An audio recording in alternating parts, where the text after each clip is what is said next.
In this video, I'm going to show you how to upgrade your LinkedIn profile so that it becomes more visible and more attractive for recruiters or your potential clients that you're going to be working with.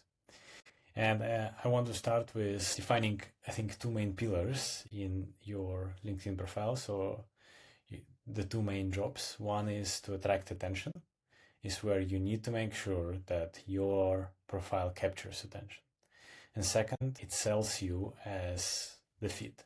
Fit for the role, fit as a consultant, fit as an advisor, whatever it is you are doing, you need to be the right fit. And unfortunately, one without the other is not working. And a beautiful profile with no clear positioning gets you nothing. You'll get views, but you won't get any interview clients. And the other way around as well. If you only have a profile that is keyword stuffed and there is no visual appeal, it's not going to work. So I'm going to start with the very high impact items. If you only have 10-15 minutes to improve your profile, focus on these three things. They will deliver the 80% of your impact. And those are your headline, your about section, and your profile photo. Headline, as you can see on the screen right here, is what everyone sees when they jump on your page or when they see your comment or post in their feed. Most people waste it and they just put their current job title. We'll cover the formula how to use it or how to upgrade it in a minute. Your about section is also extremely powerful. So if you look, only the first 3 to 4 line items are visible, and I'm going to show you how to update it if you're job searching or if you're looking for clients before someone can click see more. And then finally, your profile picture, which should be just nice, inviting people to connect. You don't necessarily need to spend a lot of time and getting a professional headshot in the studio. I'm also going to cover how to get this done for free or almost for free in 5 minutes. And profile with professional photo typically gets anywhere from 10 to 15 more views than the one without the photo, or when you are pictured in the offshore platform in the glasses and no one can see your face, or you're picturing yourself in front of the lake or a nice beautiful building, but it's not really professional. Everything else in this video is going to be built on these three items, so let's go section by section. Your photo and background. As I said, it should not be a selfie and it should not be your passport photo. Try to have good lighting. If you have just a white space like I have in my background, you can just use it to take a selfie and then upgrade this with AI tools. You can analyze your photo using tools like Photo Filler. I'm gonna jump to this page right now. Essentially a service where real humans are voting for your photo and essentially evaluating this across 3 dimensions. You can upload any photo you like and you'll get scores. At the same time, if you don't want to wait for this, there is also a nice tool, Snapper. You can essentially analyze your LinkedIn photo and it will give you a breakdown in multiple categories on how it looks like. If you do not have a good profile photo ready, again, a 5-minute exercise and $20 cost. There are many headshot generators right now, AI-based. One that recently found and it gives amazing results is Photograph AI. Essentially what you do is they've got a 3 steps process. 10-15 selfies with different angles, and then it does its magic and you're gonna get 500 plus high quality headshots. It's going to ask you some questions, but it's really easy and powerful tool to get your headshot for the LinkedIn. You can technically do the same in some of the generative AIs which are working with the photos, but the specialized services typically just easier to digest and you're going to spend less time. Background banner, in my case, you see I'm promoting my LinkedIn Lab at the moment, but I used to have something different here. The key is not to have something that catches too much attention, but at the same time that either stays neutral or represents you as a professional. It may be your current company background picture. I used to have mine for quite a while. Nice picture with the mountains and snow. At the same time, you can build your own banner using AI, where you can describe, like in this picture, from $1.8 billion offshore FEED to Europe's first green steel plant, capital projects leadership, EPC, EPCM. So you're capturing keywords, but you're also capturing your key achievements.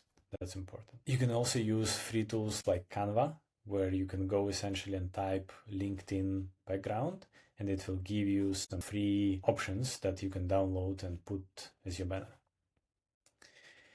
Headline, one of the most important areas in your LinkedIn profile. It's not just your job title. This is what people see in job search results, in comments, in post reviews. It's really one of the most visible real estate in your profile. At the moment, my headline is adjusted for the career advisory role, but I'm going to show you how I would adjust it if I decide to go back to the job search again. So I do have a custom GPT that I'm going to share in the link separately to this video, and it helps you build powerful headline about experience on LinkedIn and also help personalize some messages. I already prepared my CV here. I'm just dropping this and I'm asking, not typing anymore. I'm just using the dictate function. I want to build a line section based on this CV. Please offer me 3 examples. And once this is transcribed, I'm sending this and it's giving me 3 options: search optimized, personal brand focused, and balanced. I typically like either the balanced option or search optimized. So here you can see it says capital projects director, 12 years in EPC, EPCM. This part is actually super important. First 45 characters are seen in every feed instance that you're getting from LinkedIn. Then I'm mentioning my key achievements, mega projects up to 6 billion euros, my industry energy and industry in general, and locations, Europe and US. So I'm capturing the majority of the keywords that recruiters would use. Highly recommend using the same. The total length is 220 to 140 characters. I do recommend using types as a delineator between the words or between the phrases. And again, yeah, please use keywords, and you can use your CV if it's updated and populated properly. Then it brings us to the about section, one of the most important areas once you attracted attention from someone. So this is where you pitch someone when they click into your profile. Typically, recruiters read the first 3 to 4 sentences or 3 to 4 lines. So you need to make sure that they are really front loaded. You have your achievements, you have your results, you have your industry, years of experience, your specific expertise, if it comes to that. In my case, I'm positioning myself as an advisor for people who are looking for jobs. So I'm focusing on the specific audience. That's why my approach here is a bit different. But I'm going to show you how to do this for the job search situation. Now I'm asking draft me about section.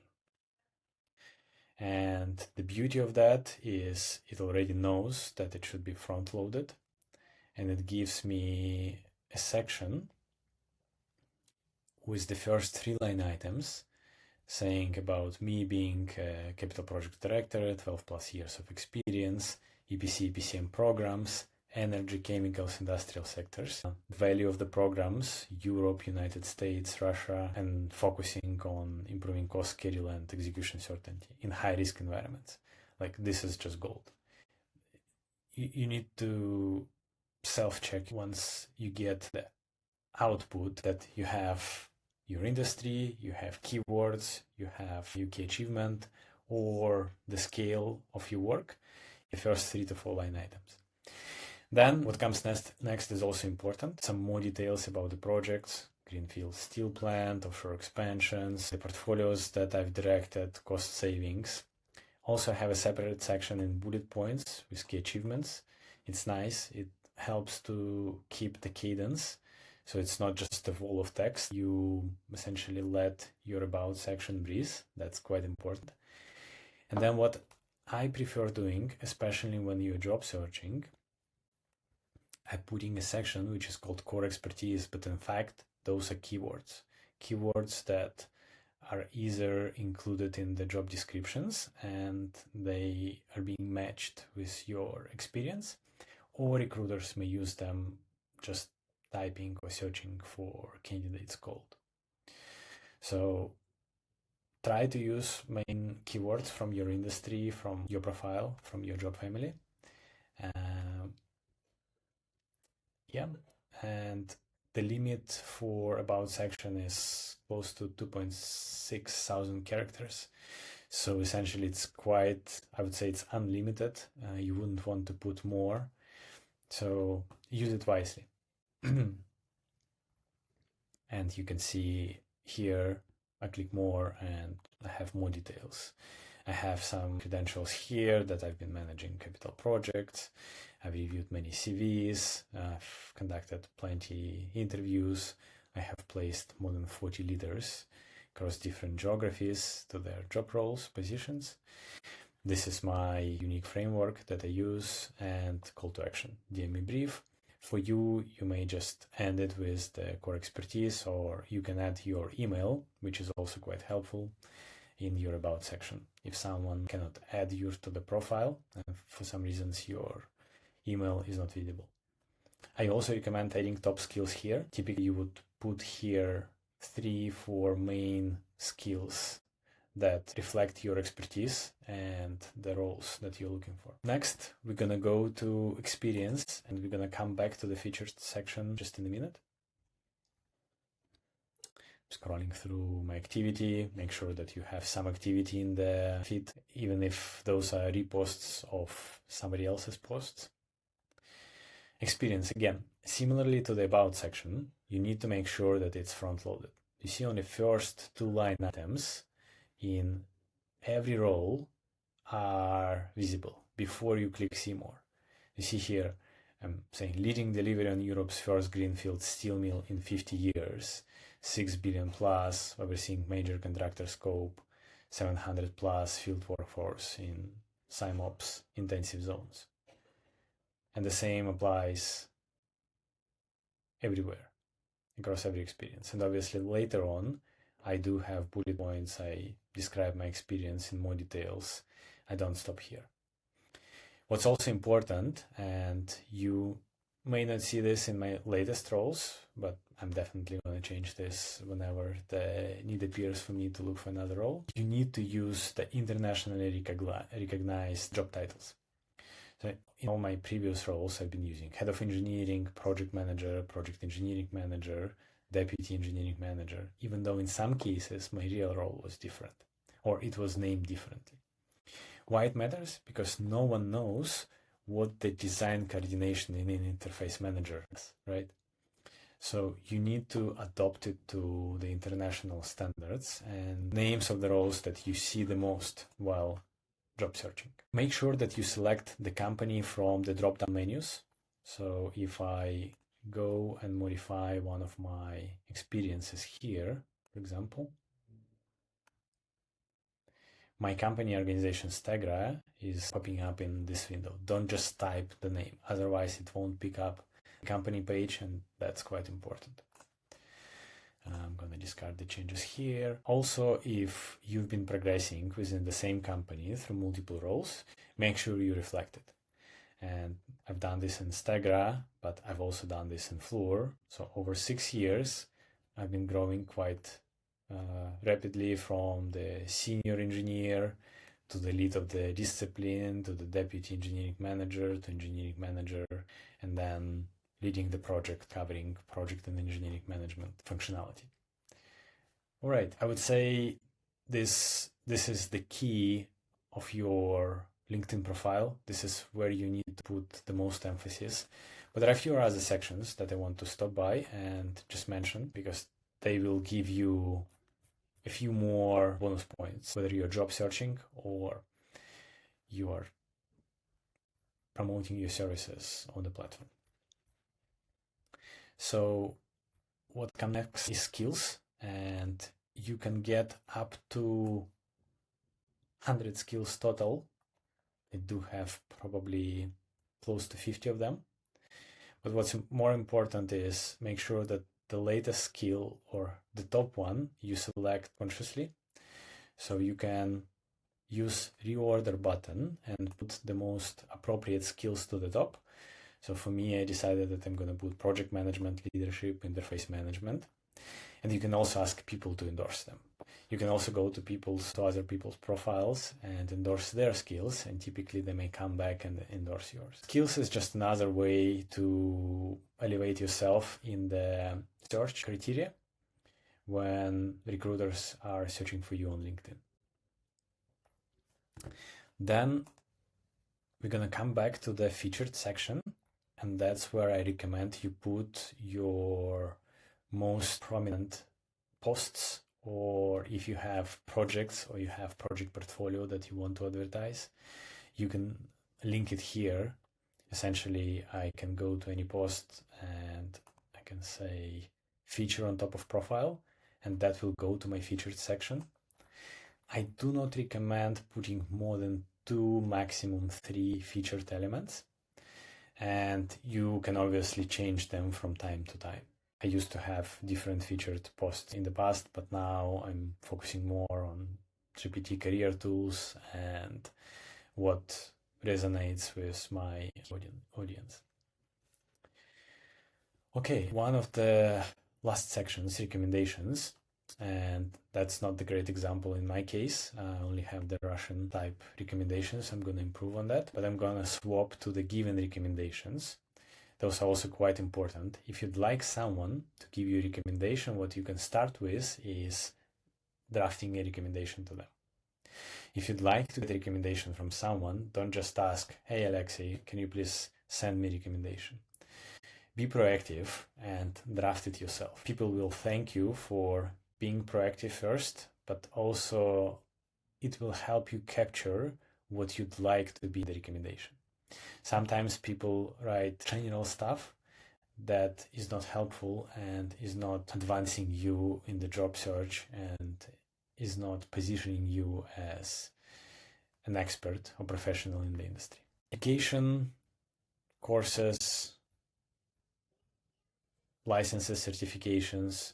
A general recommendation here again, try to select all the institutes or organizations from the drop-down menus to get more credibility.